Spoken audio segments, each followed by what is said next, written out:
শ্রোতা ভাই বোনেরা, আসসালামু আলাইকুম। আমি যে ক্যাসেট উপহার দেব তার নাম সাত সতিনীর জ্বালা। সাত সতিনীর জ্বালা।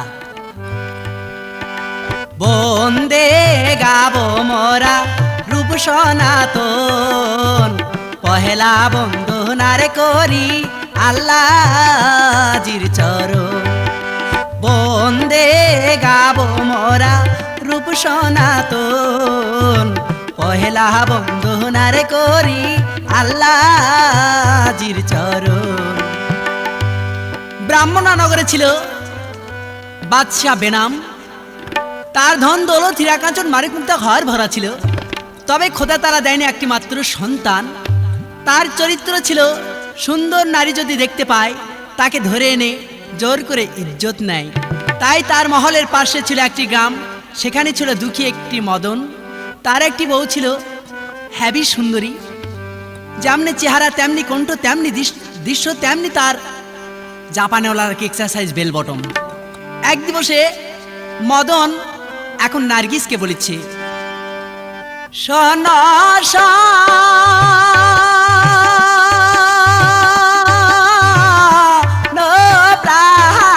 প্রায়ানের নার্গিস রে, আহায়া মাহা ও কি নার্গিস বেগম শোনেন আমার রে আহারে কথা। আহারে শোন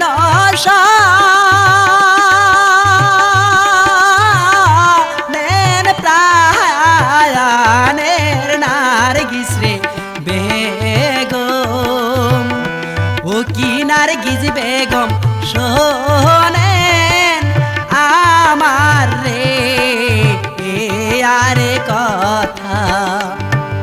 স্বামী মানে কি বলবেন?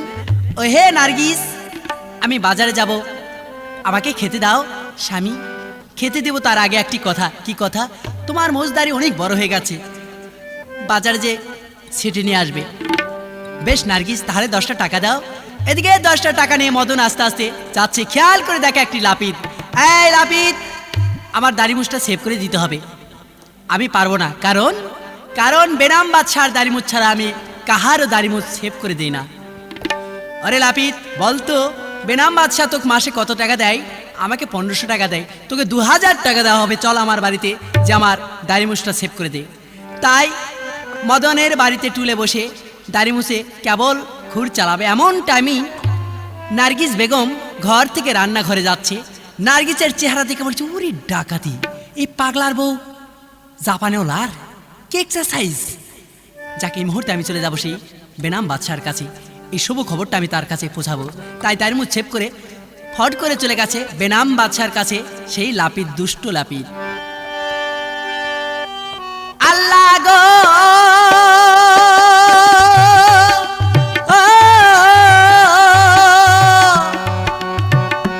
তোমার লেখা যায় না ধোয়া, কি নীলাদা খাইলে খোদা রে।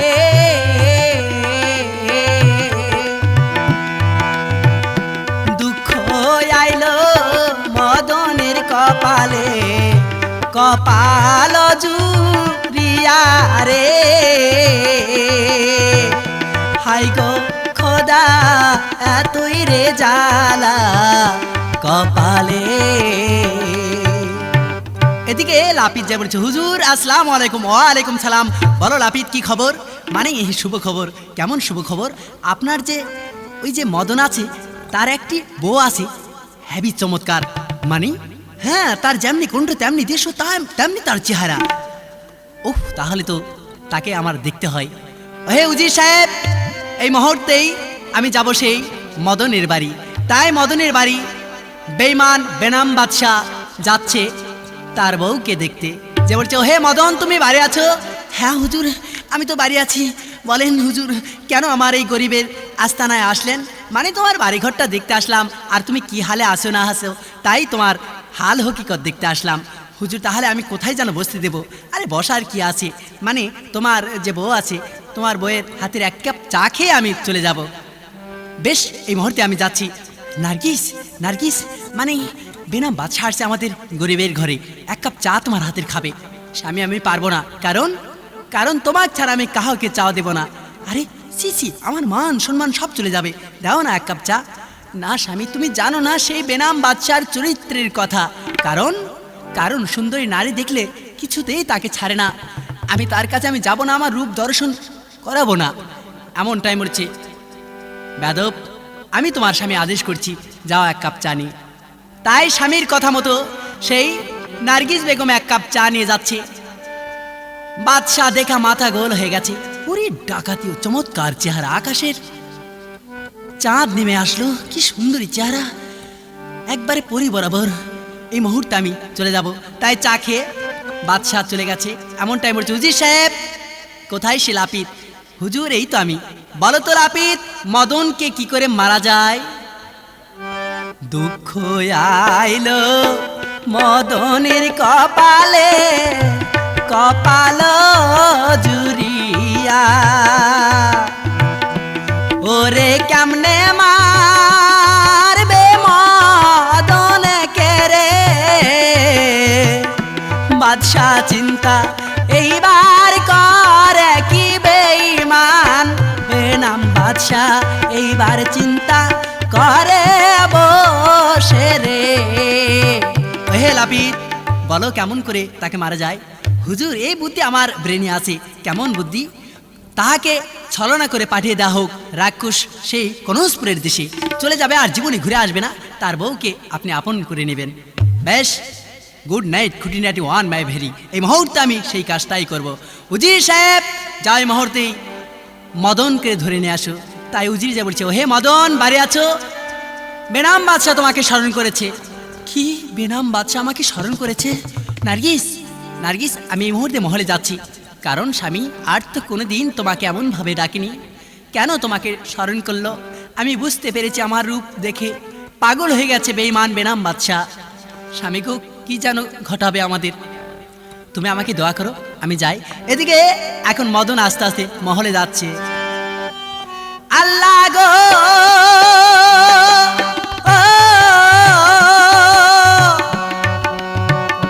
বাদশার মহলে গেল চলে,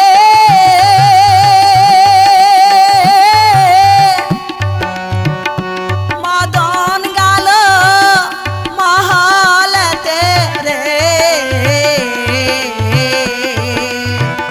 শোনেন শোনেন দয়াল গো বাদশাহ, আইলাম তোমার কাছে রে।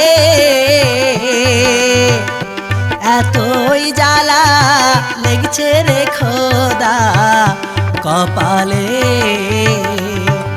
ওহে মদন, আমার একটি আদেশ পালন করতে হবে।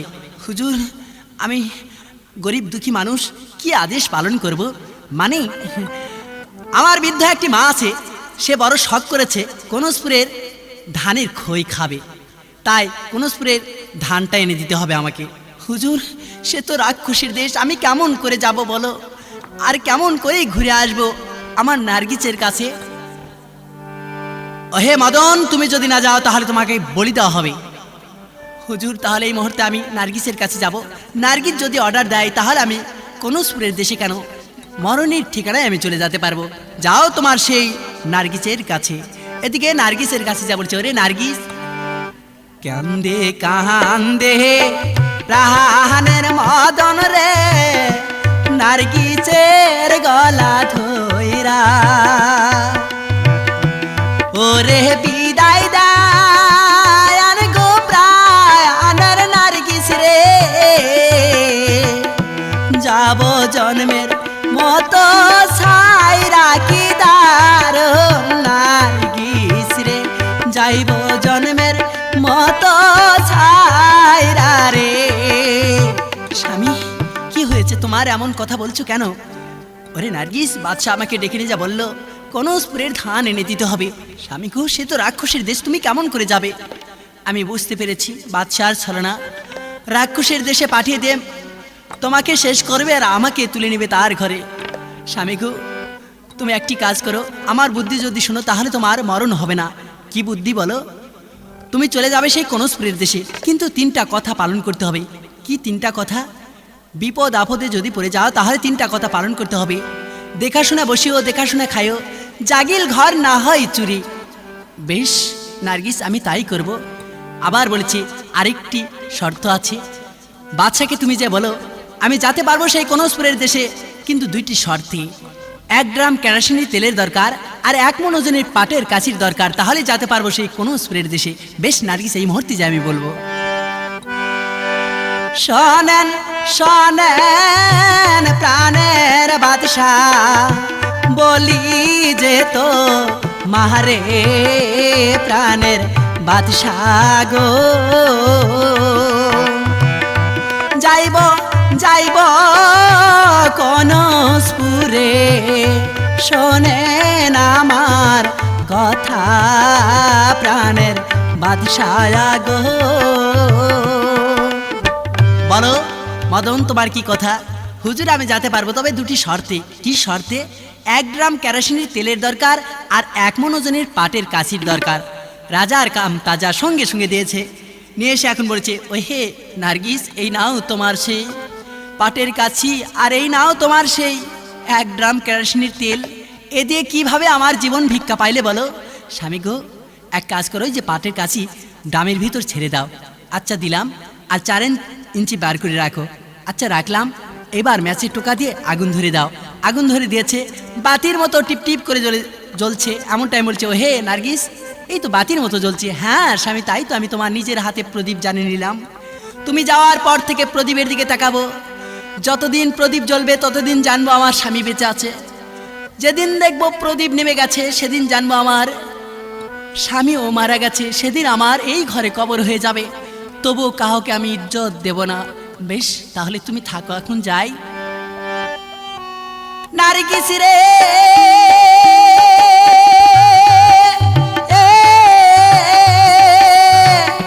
বিদায় দান গো, বুক খুলে দোয়া কইর আসব ঘুরে রে, দোয়া কইর প্রাণের গো নার্গিস, আবার আসবো খুইরা রে। এতই দুঃখ লেগেছে রে আল্লাহ কপালে গো। এদিকে বিদায় নিয়ে আস্তে আস্তে চলে যাচ্ছে। নার্গিস বেগম চোখের জলে কেঁদে কেঁদে হয়রান হয়ে গেছে। বহুদূর চলে গেছে সেই মদন। পথের মাঝে খেয়াল করে দেখে একটি ঢোল পিটি চার বলেছে, ওহে রাজ্যের লোকজন, রাজকন্যা সাহারার ঘরে যে 1 রাত থাকতে পারবে তাক দিয়ে সাহারাক বিয়ে দেওয়া হবে, আর অর্ধেক জমিদারি লিখে দেওয়া হবে। ঢোল ঢোল ঢোল ঢোল আর ঢোল পিটে দিচ্ছে। এদিকে মদন চিন্তা করছে, ঠিক খাবার মনে হয় ঢোল পিটি চার বলে দিচ্ছে, ওহে রাজ্যের লোকজন, ঢোল ঢোল খেয়ে যাও খেয়ে যাও খেয়ে যাও। যাক, আমার 7 দিন থেকে খাওয়া নেই। পথের মাঝে আমি ঢোল হাত দেব, তাহলে আমাকে খেতে দিবে। তাই ঢোলে হাত দিয়ে বলেছে, উজি সাহেব আমাকে খেতে দাও। পেটের জ্বালা বড় জ্বালা রে, খেতে দান আমারে, ওরে ক্ষুধার যা আলায় প্রাণ বাসে না রে, ইউজির খেতে দান আমার, কি দারুণ বিধি রে, ইউজির খেতে দান আমার রে। ওহে মদন, এ তো খাবার ঢোল নয়, কারণ এটা বিয়ের অনুষ্ঠান। কেমন বিয়ের অনুষ্ঠান? হ্যাঁ আমি বলে দিচ্ছি, ওহে রাজ্যের লোকজন, সাহারার ঘরে যে 1 রাত থাকতে পারবে অর্ধেক জমিদারি লিখে দেওয়া হবে, আর তাক দিয়ে বিয়ে দেওয়া হবে। বেশ, গুড নাইট খুঁটি নাইট ওয়ান মাই ভেরি সুন্দর কথা। আমি সাহারাকে বিয়ে করব, আবার চলে যাব সেই কনস্পুরের দেশে। আরে তোর মতো কত জাপানিওয়ালার কেকচা সাইজ নার্গিস, জাপানিওয়ালার কেকচা সাইজ আসে বিয়ে করতে সেই সাহারাকে, কিন্তু সকালবেলা দেখা যায় মারা গেছে। আর তুমি তো পাগলের পাগল অর্ধেক, আর তুমি বেঁচে থাকবে? এমন টাইম বলছি, তাহলে আমি যাব না। তা হবে না, দর্শন বাদশাহর হুকুম আছে যে ঢোলে একবার হাত দিবে তাকে কন্যা সাহারা ঘরে নিয়ে যেতেই হবে। বেশ, তাহলে চলুন। এদিকে মহলে নিয়ে গেছে, খেয়াল করে দেখে সারা ঘরে মানে মাথা টাঙ্গানো। এমন টাইম বলছে, হে উজি সাহেব মাথা কেন? মানে কন্যার ঘরে বিয়ে করতে আসে, যাকে চেনা যায় তাকে কবর দেওয়া যায়, আর যাকে চেনা যায় না তার মাথা টেঙ্গে মানে রেখে দেওয়া হয়। এমন টাইম বলছে, আমি তাহলে যাব না। হাই খোদা, কি দুঃখের মধ্যে পড়লাম, আমার তো মরণ এবার হবেই। খোদাবান কাদিচ্চার বলেছে। এমন টাইম বলছে, হো আমার সেই নার্গিস বেগম বলেছে, স্বামী গো বিপদে যদি পড়ে যাও দেখাশুনে বসিও, দেখাশোনা খায়ও, জাগিল ঘর না হয় চুরি। কান্দে কান্দে প্রাণের মদন রে, কান্দে যারে যারে, ওরে রক্ষা কর প্রাণের খোদারে, আমার বিপদের কালে কি দারুণ বিধি রে, আল্লাহ রক্ষা কর মরে রে। কান্দে কান্দে মদন কান্দে রে, চোখের জলে বুক ভাসায়া, ওরে বিধির লিখায়া তো কঠিন রে,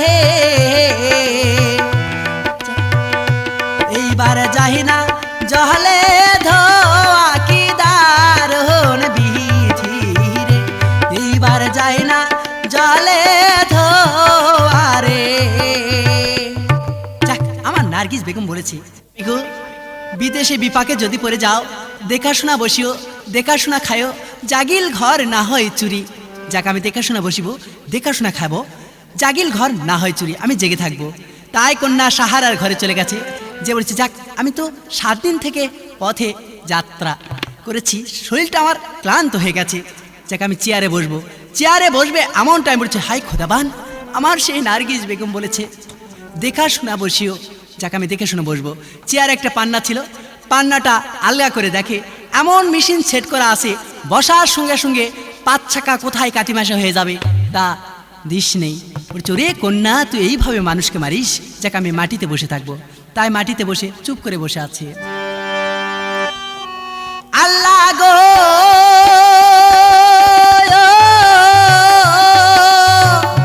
বিপদ উদ্ধার কর খোদা, এই ছিল কপালের লেখা রে, ঘটবে আমার কালে রে কালে কপালে। এদিকে সাহারা কন্যা সেজে গুজে পান সিগারেট মিষ্টি বাটাই করে নিয়ে আসছে। সাজিয়া গুজিয়া কন্যা মুখে দিল পান, সাজিয়া গুজিয়া কন্যা মুখে দিল পান, শহর হইতে বাইর হলো পূর্ণিমাসের চাঁদ। সাজিয়া গুজিয়া কন্যা মুখে দিল পান, ঘর হইতে বাইর হলো পূর্ণিমাসের চাঁদ। এদিকে সাহারা এসে এখন মদনকে বলেছে, বিদেশি নাগর, এই নাও তোমার পান, এই নাও তোমার সিগারেট, আর এই নাও তোমার মিষ্টি। এমন টাইমে বলেছে, হাই খোদা, আবার সে মনে পড়ে গেল আমার সেই নার্গিস বেগমের কথা। নার্গিস বেগম বলেছে, দেখাশোনা বসিও, দেখাশোনা বসিও, দেখাশোনা খায়ও, জাগিল ঘর না হয় চুরি। হাই খোদাবান, আমি কেমন করে দেখাশোনা খাবো? যাক আমি ছলনা করব। সাহারা রাজকন্যা, এক কাজ করো, 1 গ্লাস পানি নিয়ে এসো, তারপর আমি তোমার হাতের মিষ্টি খাবো। তাই পানি নিতে চলে গেছে, মিষ্টিটা জানালার ফাঁক দিয়ে ফেলে দিয়েছে। একটি কাকা পাখি এসে কা কা করে মিষ্টিটা খেয়ে একবার মারা গেছে। বলছে, ওরে কন্যা, হীরকচন্দ্র বিষ দিয়েছিস মিষ্টির ভিতর। যাক আমি পানটাও ফেলে দিব। পানটা ফেলে দিয়েছে। এদিকে একটি ছাগল এসে পান খেয়ে পড়ছে, নেদা নেদা নেদা বলতে বলতে পেট ফুলে মরাই সারা। বলছে, হাই রে কন্যা, তুই এইভাবেই মানুষকে মারিস। যাক আমি কিছু খাবো না কন্যা, তোকে বিয়ে করে অ্যাটিম বোম ফাটাবো, তারপর আমি দেশে ঘুরে যাব। চুপ করে বসে আছে। এদিকে কন্যা এসে পড়েছে, বিদেশি নাগর তোমার খাওয়া শেষ? আরে কন্যা, তুই মরদ চিনিস নি, খাইয়ে আমি শেষ করে ফেলাছি। বলো কন্যা, এখন তুমি কি বলবে? বলো বলো রাজার কন্যা, বলো জলদি করে প্রাণের কন্যা রে। বলো বলো রাজার কন্যা, জলদি করে বলো প্রাণের কন্যা রে। এমন টাইম উঠছে বিদেশ নাগর, রাত 9টা বেজে গেছে, আমরা শুয়ে পড়ি। হ্যাঁ কন্যা তুমি খাটের উপর শো, তারপর আমি শুচ্ছি। এমন টাইমে রাজকন্যা সে সাহারা খাটে শুয়ে পড়েছে। মদনও কন্যার খাটে উঠবে, এমন টাইম উঠছে হাই খোদা, আবার পড়ে গেল সেই নার্গিস বেগমের কথা। আমার নার্গিস বেগম বলেছে, বিপদ কালে তুমি দেখাশোনা বসিও, দেখাশোনা খাইও, জাগিল ঘর না হয় চুরি। হাই খোদা, তো আমার জেগে থাকতে হবে সারা রাত, নইলে আমার কোনো না কোনো বিপদ এসে ঘটে যাবে। হাই খোদাবান কি করবো? হে সাহারা, তোমার মতো তুমি ঘুম পারো, আর খাটের খুঁড়া ধরে সারা রাত তোমার আমি চেহারাটা দেখি। কি তোমার মতো ধ্বজা কোম্পানির কেউ নেই, আমি ঘুম পারবো আর তুমি বসে থাকবে? আহা কন্যা, তোমার মতো তুমি ঘুম পারো আর আমি বসে থাকি, তাই চুপ করে বসে আছে। এমনটা আমি রাত 12টার কালে বলছি, আরে কন্যা কিভাবে মানুষকে মারে, দেখি কন্যার কোনো অস্ত্র আছে নাকি।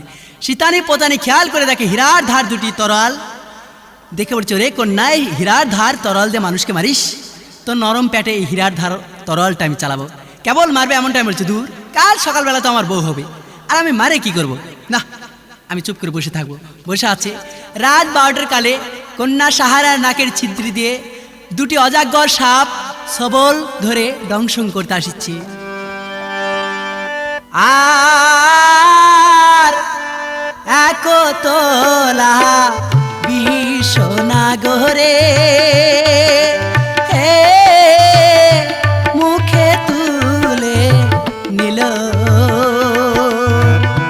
দুই তলা বিশ্বনাগরে মুখে তুলে নিল রে, বিধির কি হইল?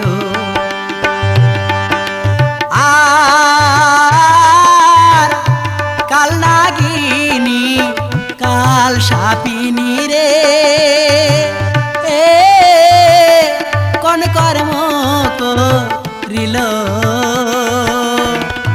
মাথা জেগে ফোনা ধরে রে, দংশনে দাঁড়াইল রে, বিধির কি হইল? কেবল ছবল মারবে এমনটা আমি মদন এখন চিন্তা করছে, হাই খোদা এখন কি করি আমি? যাক, আমার হাতে যে লোহার তরোয়াল আছে, হীরার ধার তরোয়াল আমি সাপের গর্দানে ঢেলে দেব।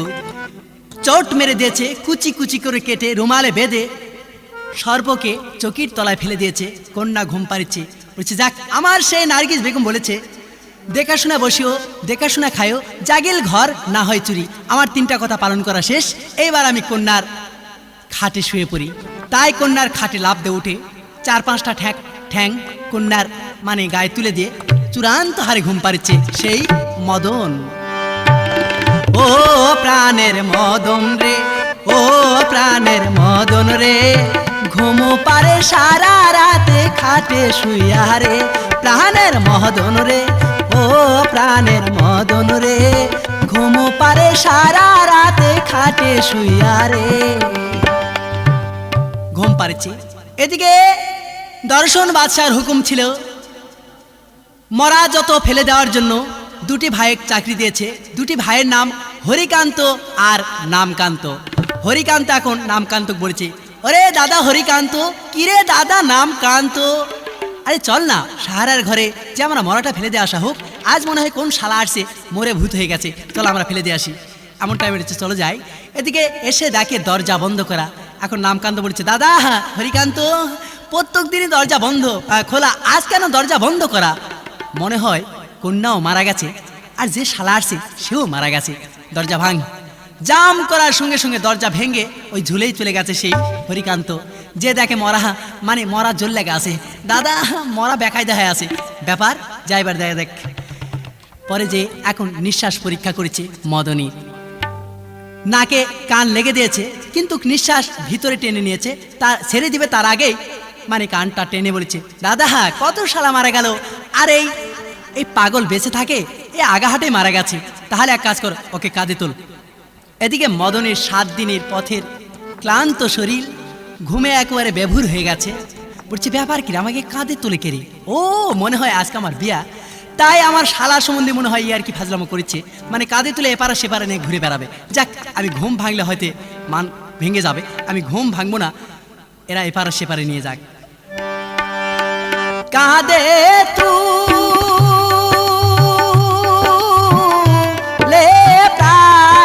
প্রাণের মদন রে ভাইজান, ও কি মদন ভাইজান যাহায় কবরের রে আহারে স্থানে।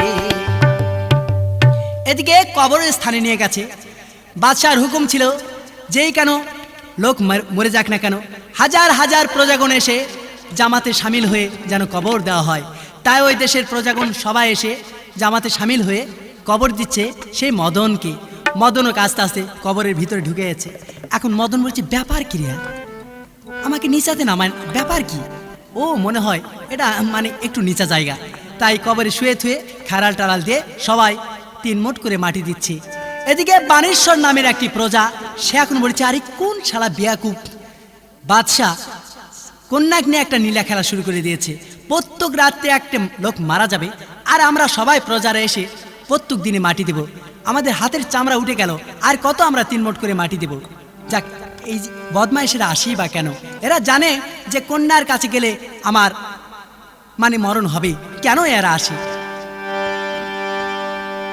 তাই বানেশ্বর নামের লোকটা বেশ বড় একটা ঢেলের চাপ ছিল, ঢেলের চাপটা কবরে ফেলে দিয়েছে। খাড়াল ফাঁক হয়ে যে মানে মদনের বুকের উপর পড়েছে। মদন ঘুম ভেঙে তাকে দেখে কব্বর, ওরে ডাকাতি, লাভ দিয়ে বুক পর্যন্ত বের করেছে।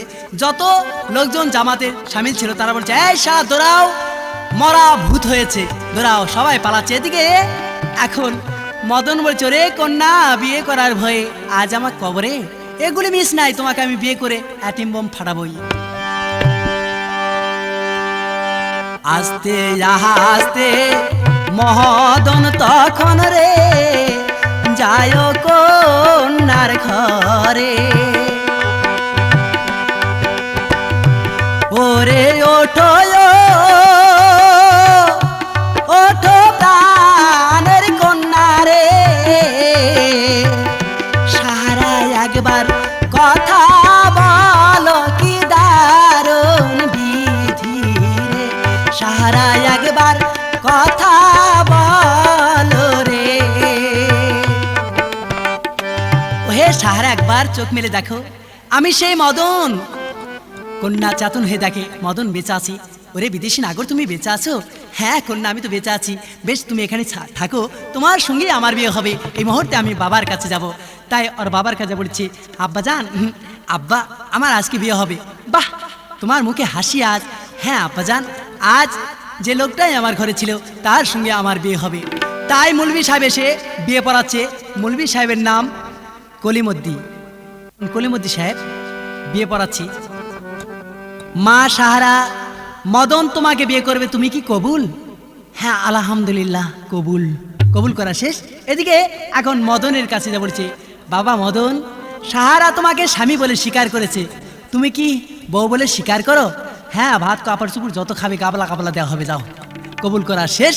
এদিকে মৌলভী সাহেব বলছে হে বিয়ের লোকজন, তোমরা একটু বসো, আমি বিয়ের দোয়া পাঠ করি। বিসমিল্লাহির রহমান রহিম, ইয়াকানা বউকানা সব শালাকানা, হাইলাল গরু হাল গরু বেসে ফেলা মাকসলা দিলাগা, মানে ডাইলগ দোয়া পাঠ করেছে।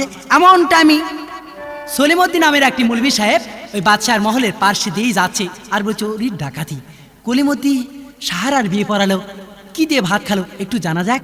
যাক, আমি ডাইরেক্ট যদি বলি তাহলে লোকজন বলবে যে এরা ভাত তরকারির লোভে বিয়ে পড়ায়। যাক, আমি সূরার মাধ্যমে বলবো বিসমিল্লাহির রহমান রহিম। ও কলিমদ্দি ভাই সাহারার বিয়ে পড়ালেন কি দিয়া ভাত খাইলেন? এখন কলিমদ্দি বলছে ওহো ঠিক, সলিমদ্দি তো আমাকে জিজ্ঞাসা করছে, আমার বলতে হবে। এখন সলিমদ্দির কথার উত্তর দিচ্ছে কলিমদ্দি বিসমিল্লাহির রহমান রহিম। ও সলিমদ্দি ভাই তুমি একটু থামো, আমি একটু বলি। বাদশার বাড়ি বিয়ে পড়ালাম, ভাত দিয়েছে আলু সালান রাহুল, না দিয়েছে আদা, না দিয়েছে মশলা। ইয়া ইয়া হারাম জাদিরা। দোয়া পাঠ করা শেষ। এদিকে এখন মদন বাসর ঘরে যাচ্ছে। প্রথমেই সাহারার বাসর ঘরে যায় মদন রে ভাইজান, ও কি মদন ভাইজান যায় বাসর ঘরে রে বাসর পালন করতে। হে সাহারা, দেখো হতভাগা স্বামী, স্বামী গো তোমার সঙ্গে আজ আমার বাসর রাত পালন হবে, তাই বাসর রাত মধুর রাত পালন করেছে। এমন টাইম উঠছে, ও হে সাহারা, প্রভাত কালে চলে যাব সেই কনৌজপুরের দেশে। স্বামী, কনৌজপুরের দেশ মানে? হ্যাঁ, সেই রাক্ষসীর দেশে আমার যেতে হবে কনৌজপুরের ধান আনতে। স্বামীকে তুমি যদি যাও তাহলে তোমার মরণ হবে। সাহারা, আমাকে দোয়া করো, আমি যেন আবার ঘুরে আসি। এমন টাইম উঠছে, দোয়া কইরো প্রাণের কন্যা, আসবো আবার ঘুরে প্রাণের সাহারা রে। দোয়া করো প্রাণের সাহারা, আসবো আবার ঘুরে প্রাণের সাহারা রে। প্রভাত কালে সূর্য ওঠার আগেই সাহারার কাছে বিদায় নিয়ে আবার চলে যাচ্ছে সেই হতভাগা মদন। কোথায়? সেই কনৌজপুরের দেশ। আস্তে আস্তে প্রাণের মদন রে যায়, ও কি মদন ভাইয়া কনৌজপুরের রে আহারে দেশে। কনৌজপুরের দেশের মাঝে যাচ্ছে, খেয়াল করে দেখে মাঠের মাঝে হাজার হাজার পাবলিক দাঁড়িয়ে আছে। বলছে, ব্যাপার, আমার 3 দিনের পথ, আর এখানে হাজার হাজার পাবলিক দাঁড়া থাকার কারণ কি? মনে হয় এটা মজলিস বাড়ি, মনে হয় খাওয়া দাওয়া করাচ্ছে। যাক, আমিও ওদের কাতারে বসে খাওয়া দাওয়া করে চলে যাব। তাই হাজার হাজার মানুষের কাছে যেয়ে দেখে সবাই দাঁড়িয়ে আছে। বলছে, আরে ব্যাপার কি দাঁড়িয়ে থাকে? কারণ যদি খানা পিনা করে তাহলে বসে থেকে কাতারে কাতারে খাবে, এরা কেন দাঁড়িয়ে আছে গাধার মতো? যাক, এরা খাতেও জানে না, পায়খানা করতেও জানে না, আমার মতো আমি বসে ভদ্রলোকের মতো খাবো। তাই হাজার হাজার মানুষের কাতারের শেষ সাইডে বসে এখন চুপ করে আছে। এমনটা আমি ওখানে লোকজন থাকার কারণ, শরীফ বাদশার কন্যার নাম ফুলেশ্বরী। এক দিবসে ফুলেশ্বরী বলেছিল, আব্বাজান, আমি পছন্দ বর নেব, দেশ বিদেশে ঢোল পিটে দেবো আর বলে দেবো, ওহে রাজ্যের লোকজন, তোমরা হাজার হাজার লোকজন আসবে, যাকে আমার পছন্দ হবে তার গলায় আমি মালা দিয়ে মালা চন্দনে আমি বিয়ে করব। তাই হাজার হাজার মুসির সন্তান, ডোমের সন্তান, মেথরের ছেলে, মানে ভদ্রলোকের সন্তান, রাজা বাদশাহ, গরিব দুঃখী, যে বিয়ে করার পাত্র সেও আসছে, যে পাত্র নয় সেও চলে আসছে কন্যাকে বিয়ে করার জন্য। তাই হাজার হাজার লোকজন ওখানে দাঁড়িয়ে আছে। এমনটা আমি মদন বলছি, ব্যাপার কি রে, খাবার আনে না কেন? আমার তো আধা ঘন্টা হয়ে গেল, পেটে তো আর সয় না রে। এদিকে ফুলের শরীর সেজে গুজে ফুলের একটা মালা নিয়ে হাজার হাজার মানুষের দিকে নেমে আসছে। মালাগে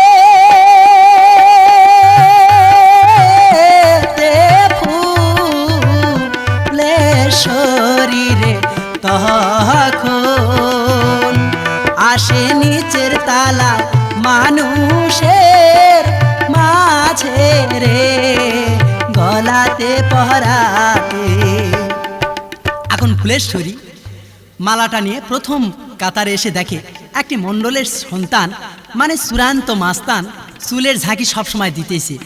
ফুলেশ্বরী বলেছে, না, একে আমার পছন্দ নয়, এর সাথে যদি আমার বিয়ে হয় তাহলে সব সময় চুলের ঝাঁকি দিবে, তাহলে এর সাথে আমার না ঘুম ধরবে না, কিছু হবে না, এটা আমার পছন্দ নয়।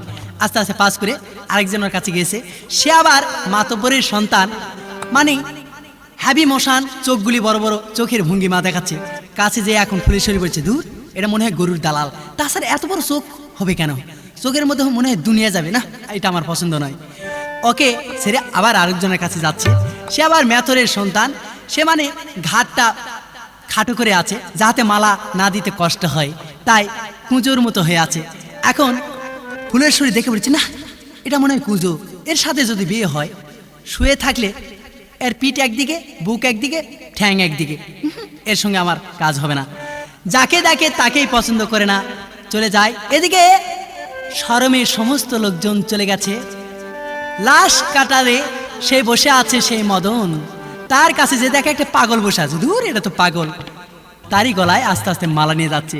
এমন টাইম মদন বলেছে, ও হে কন্যা, মালা টালা বাদ দাও, খাবার নিয়ে এসো। মানে এটা খাবার অনুষ্ঠান নয়, বিয়ের অনুষ্ঠান। ও প্রাণের কন্যা রে, ও জাপানি ওলার রে, করব করব করব বিয়া তোমায় আমি রে, প্রাণের কন্যা রে, ও প্রাণের কন্যা রে, করব করব করব বিয়া তোমায় করব রে। ও হে কন্যা, তোমাকে আমি বিয়ে করব। তাহলে চলো, হাত ধরে আস্তে আস্তে মহলে নিয়ে গেছে। ওদের বিয়েটা হয়ে গেছে। এখন কয়েকটা সখী বিয়ের একটা গান গাচ্ছে। আগা ডালে দামান বসিয়া, ফুল তোলে দামান বাসিয়া, ফুল তোলে দামান বৈদাসী ব্যাপারী। আগা ডালে দামান বসিয়া, ফুল তোলে দামান বাসিয়া, ফুল তোলে মালান বৈদাসী ব্যাপারী, ফুল তোলে মালান বৈদাসী ব্যাপারী। আমার গ্যাসেতে না দিও হাত, আমার মাঞ্জাতে না দিও হাত, আমার গ্যাসেরি বালা ঝরিয়া খসিয়া পরে, আমার মাঞ্জারি বিচা ছিরিয়া ছিরিয়া পরে। কয়েকটা সখীরা বিয়ের গান গাচ্ছে। গান গাওয়া শেষ, ওদের বিয়েটা হয়ে গেছে। বাসর রাতে যাবে এমনটা আমি মদন কেঁদে কেঁদে ফুলেশ্বরীকে বলেছি, ওরে ফুলেশ্বরী, আমি যাইব কোনসপুরে রে, দোয়া করেন মোরে, ওরে যাইব যাইব দূরের দেশে রে,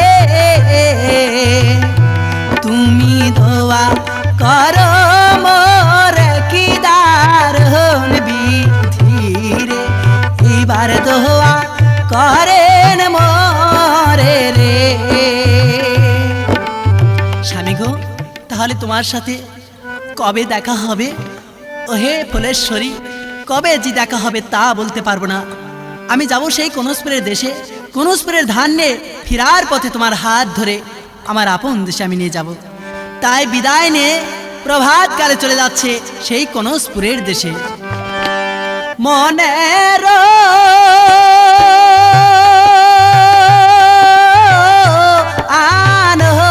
আনন্দে তখন রে মহদন, ও কি মদন ভাইয়া যাহায় কনসপুরের রে রে দেশে। পথের মাঝে খেয়াল করে দেখ একটি লোক, দেখে বলছে, ভাই আর কনসপুরের দেশ কত দূর? এই যে নদী দেখা যায়, এই নদী পার হলেই কনসপুরের দেশ পাওয়া যাবে। বেশ, তাহারে নদী পার হব। খেয়াল করে দেখে গৌর আর গৌরাঙ্গ দুইটি মাঝি মাল্লা, যে বলছে, ভাই গৌর গৌরাঙ্গ, আমাকে ওপারে পার করে দিতে হবে। বেশ, তাহলে আমার নৌকাতে উঠো। নৌকাতে উঠেছে, মাঝি মাল্লা গান গাছা নৌকা পার করেছে। ও হে গৌরাঙ্গ, এ ভব তরঙ্গ নদী কেমন হব পার, ও হে গৌরাঙ্গ, এ ভব তরঙ্গ নদী কেমন হব পার। নদী তুলায়ে অন্ধকার, নদী বালুয়ে অন্ধকার, ওরে গুরু শিষ্য না হইলে আমি কেমনে হব পার। ও হে গৌরাঙ্গ, এ ভব তরঙ্গ নদী কেমনে হব পার। ওপার পার করে দিয়েছে। খেয়াল করে দেখে ইঁদুরবতী নামের একটি কন্যা মাটি নিয়ে খেলা করেছে। আরে আশ্চর্য কথা, এ তো দানবের দেশ, আর ইঁদুরবতী কন্যা মাটি নিয়ে খেলা করছে। এখানে তো কোনো মানব নেই। ও হে কন্যা, তোমার নাম? আমার নাম আমার নাম ইঁদুরবতী কন্যা।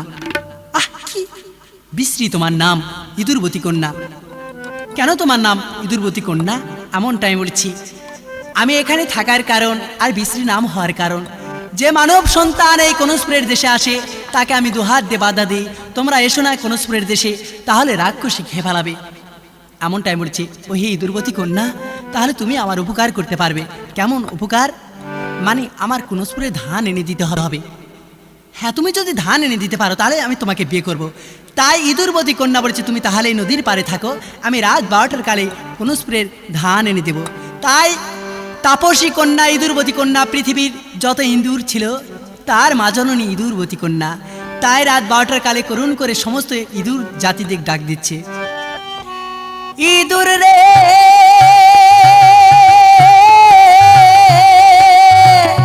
তোমার জননী মা ইঁদুরবতী বিপদে পড়েছে এখন রে। আইসো আইসো যত রে জাতি, এসো আমার কাছে রে।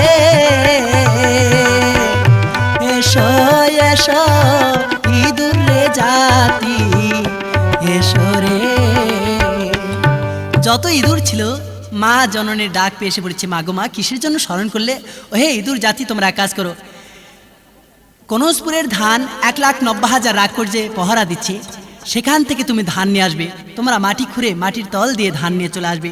তাই যত ইঁদুর জাতি ছিল সবাই রাতের মধ্যে হাজার হাজার লক্ষ লক্ষ ইঁদুর সবাই মাটি খুঁড়ে ধান নিয়ে এসে দিয়েছে মা জননীর কাছে। তাই ইঁদুরবতী ধান নিয়ে বলছে, ও হে ইঁদুর জাতি, তোমরা যেতে পারো।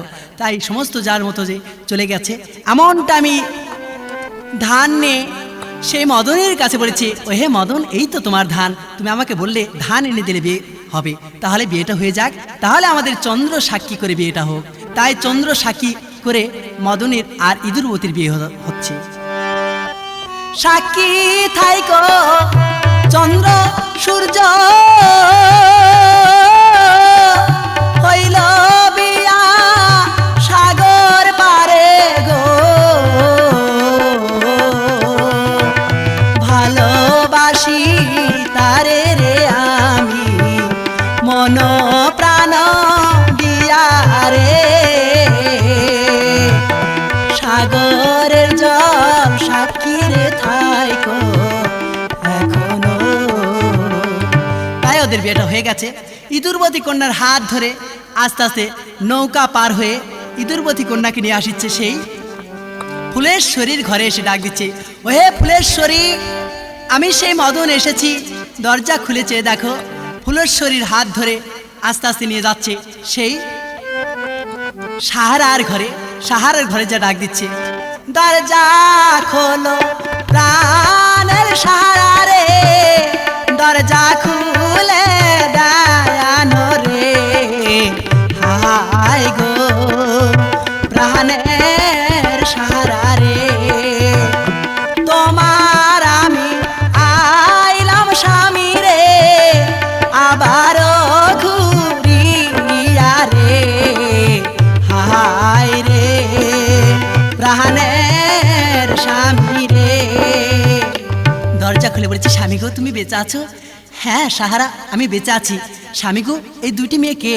মানে তোমার মতো দুটি মেয়ে তুমি বোন হিসাবে মানবে? বেশ সাহারা, তাহলে এই মুহূর্তে আমার সঙ্গে চলো আমার আপন বাড়িতে। এদিকে 3 বউকে সাথ করে নিয়ে যাচ্ছে। এমন টাইমে লাপিত এখন বলছে, হুজুর একদিন মনে হয় মদনের খবর শেষ, মদন মরে গেছে, চলেন আমরা নার্গিস বেগমকে বিয়ে করা হোক। তাই লাপিত আর সেই বাদশাহ আসছে নার্গিস বেগমকে বিয়ে করার জন্য। পথের মাঝে খেয়াল করে দেখে, আরে আরে লাপিত দেখ তো, ওটা মদন না? হ্যাঁ মদন তো। আরে ওর সঙ্গে ওটা 3টা মেয়ে কে? মানে হুজুর পরীর গুলস্থান থেকে পরী ধরে নিয়ে আসছে মনে হয়। নার্গিস তো কেমন, তার চেয়ে রূপমান, আমি তো পাগল হয়ে গেলাম। চল এই মুহূর্তে আমরা মহলে যাই, তারপর খোঁজ করা হবে। তাই আস্তে আস্তে আসছে সেই 3টি বউ নিয়ে মদন এসে সাহারার ঘরে ডাক দিচ্ছে, ওঠো ওঠো প্রাণের সাহারা রে, ওঠো ওঠো প্রাণের নার্গিস রে, ও কন্যা একবার কথা আমি তোমার হইলাম স্বামী গো, ও সারা একবার কথা ওঠো ওঠো প্রাণের প্রাণের নার্গিস রে, ও নার্গিস একবার কথা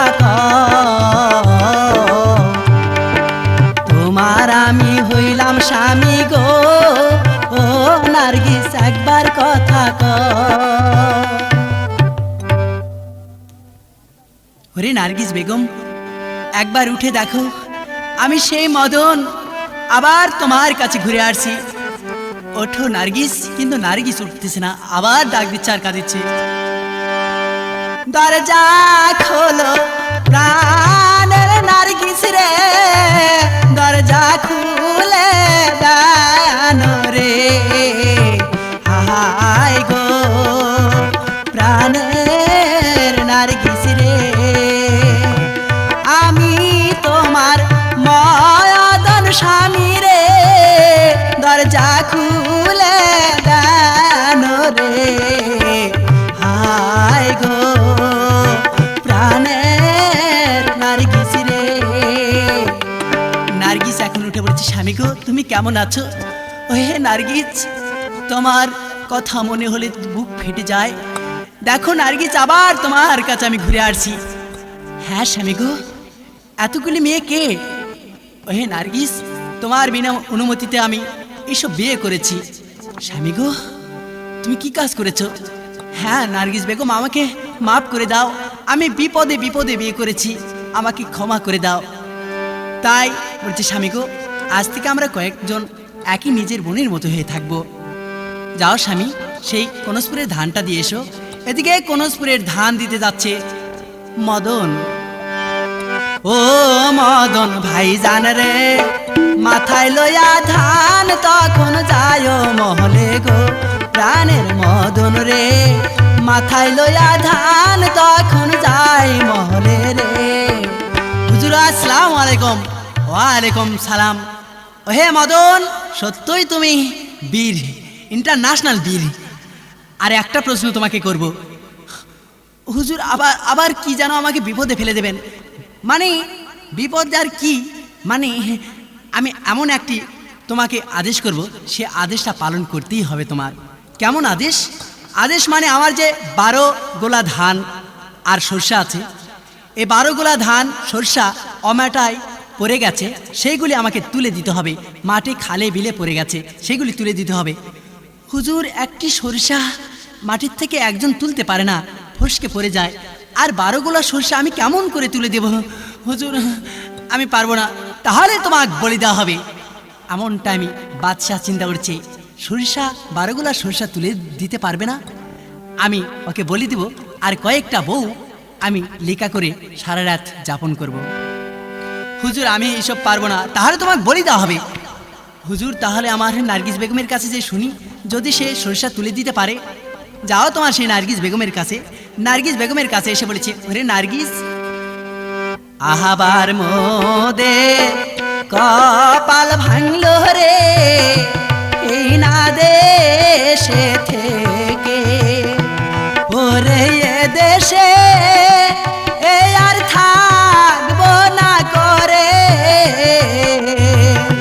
নার্গিস যাইব অন্য দেশে, কি দারুণ বিধি রে, যাইব অন্য কোন দেশে রে। স্বামী কি আপনাকে বলল? আরে আমাকে বলল মানে মহলে নিয়ে যাওয়ার সঙ্গে সঙ্গে আমাকে আদেশ করেছে, ওনার নাকি 7 গোলা সরিষা অমেটা মানে বিলে খালে পড়ে গেছে, সেইগুলি তুলে আবার পূরণ করে দিতে হবে। হ্যাঁ বুঝতে পেরেছি স্বামী, এই কাজ মানুষের সাধ্য নয়, কেউ পারবেও না, তুমিও পারবে না। তোমাকে বলে দিবে, আর আমার কয়েকজনে কি লেখা করে মহলে থবে। এমনটা আমি ইঁদুরবতী কন্যা ছিল আর জীবনের সাথী, সেটা বলেছে, স্বামী গো আমি পারবো সেই সরিষা তুলে দিতে। আরে তুমি কেমন করে পারবে? তোমার কয় হাত আছে? আর কেমন করে সরষা 7 গোলা সরষা 2 মণ নয়তো কেমন করে অমাটের থেকে তুলে দেবে? স্বামীকেও আমি পারবো তাকে যে বলে আসো না কেন। আর কি বলবো, আরও একটি কথা বলবে তুমি যে হুজুর আমি যাতে পারবো সেই সরষা তুলতে, কিন্তু এ দেশে কিন্তু আর থাকবো না। বেশ তাই হলে যাও। এদিকে মদন চলে গেছে, যে বলছে হুজুর আমি পারবো কিন্তু এদেশে আর থাকবো না, কিন্তু বেশ তারপরে দেখা যাবে, তুমি সরষা আগে তুলে দাও। এদিকে নিশিভাগ মধ্যরাত্রে ইঁদুরবতী কন্যা পৃথিবীর যত কবিতর পাখি ছিল তাদেরকে ডাক দিচ্ছে, কোথায় আছো কবিতর পাখি, জননী মায়ে ডাকে দয়ার পাখি রে, আমি হইলাম সরস্বতী ইঁদুরবতী নামে প্রাণের পাখি রে। এদিকে তাপসী ইঁদুরবতী কন্যার ডাক শুনে লাখ লাখ শত শত সেই কবিতর পাখি এসে বলছে, মাগো মা কিসের জন্য স্মরণ করলে মাগো? বাবা এই বাদশার 7টা গোলা সরষা অমেটাই পড়ে গেছে, সেইগুলি তুলে আবার পূরণ করে দিতে হবে। হ্যাঁ মা, আমাদের সরষা খাওয়া কাজ আর সরষা তোলাই কাজ, আমরা লাখ লাখ হাজার হাজার আছি, সবাই ঠোঁটে তুলে 7 গোলা পূরণ করে দিব। যত পাখি ছিল সবাই ঠোঁটে তুলে তুলে পূরণ করে দিয়েছে। আরও কেউ কেউ ভেউ থেকে গাছ থেকে ছিঁড়ে নিয়ে আসছে, আধমন সরষা বেঁচে গেছে, আর 7টি গোলা ধরে না। বলছি মাগো মা 7টা গোলা পূরণ হয়ে গেছে, কিন্তু আধমন আর সরষা ধরতেছে না। বাবা এক কাজ করো, ওই যে বাদশার মাও যে আছে বৃদ্ধ মা, ওই বৃদ্ধ মায়ের দরজার সামনে ওই থিয়ে আসবে। বেশ এদিকে সরষা থুয়ে চলে গেছে, বৃদ্ধ মা সরষা পা দিয়ে উপরে হয়ে পড়ে মাথা ফেটে গেছে।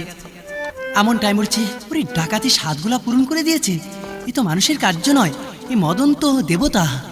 যাক আরে একটা বুদ্ধি করব, তাহলে মারা যাবে। উজির সাহেব এই মুহূর্তেই ডেকে আনো সেই মদনকে। উজির যে বলছে, মদন এই মুহূর্তে বাদশাহ তোমাকে স্মরণ করেছে। বেশ তাহলে যাই। হুজুর কেন আমাকে স্মরণ করলেন? বলেন বলেন প্রাণের বাদশাহ গো, আমায় কেন করলে স্মরণ?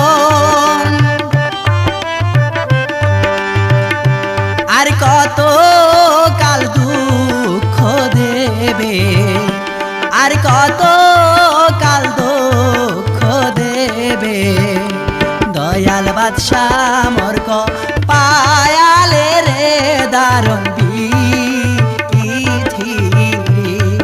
আর একটা আদেশ আমার বৃদ্ধ বাবা 50 বছর বয়সের বাবা 10 বছর হলো মারা গেছে, কবরে যে দেখে আসতে হবে কবরে আমার বাবা কেমন আছে। তার আগে একটা চূড়ান্ত গর্ত খুঁড়েছে, কাটা গুজ দিয়েছে, মদন ঢোকার সঙ্গে সঙ্গে গর্ত পরে মারা যাবে।